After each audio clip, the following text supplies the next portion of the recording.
ipit. Mag-ipit, nag-ipit, nag-iipit, mag-iipit. Mag-ipit ka ng pera sa libro mo. Nag-ipit ako ng pera sa aking kwaderno. Nag-iipit ka ba lagi ng papel sa upuan? Mag-iipit ako ng pera sa ilalim ng iyong kama? Mag-iipit ako ng pera sa ilalim ng iyong kama?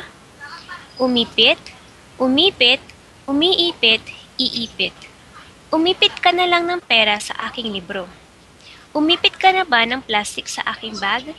Umipit ka ba ng plastik sa aking bag? Umiipit ako ng pera sa libro ko para makapag-ipon. Iipit ka rin ba mamaya ng pera sa libro ng iyong kapatid? Makapag-ipit, nakapag-ipit, nakakapag-ipit, makakapag-ipit. Hindi ako makapag-ipit ng pera sa libro niya dahil lagi niyang hawak ito. Nakapag-ipit ka ba ng pera sa sobre? Nakapag-ipit ka na ba ng pera sa sobre? Nakakapag-ipit lang ako ng pera sa libro niya kapag hindi niya hawak ito.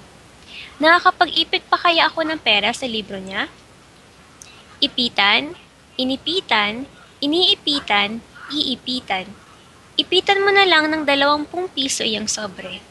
Inipitan mo ba ng pera ang librong yan? Inipitan mo ba ng pera ang librong iyan? Iniipitan mo ba lagi ng pera ang kanyang libro? Iniipitan mo ba lagi ng pera ang kanyang libro? Iipitan ko lang ng pera iyang libro mo kapag nag-aral kang mabuti. Iipitan ko lang ng pera iyang libro mo kapag nag-aral ka ng mabuti. Tapos na po.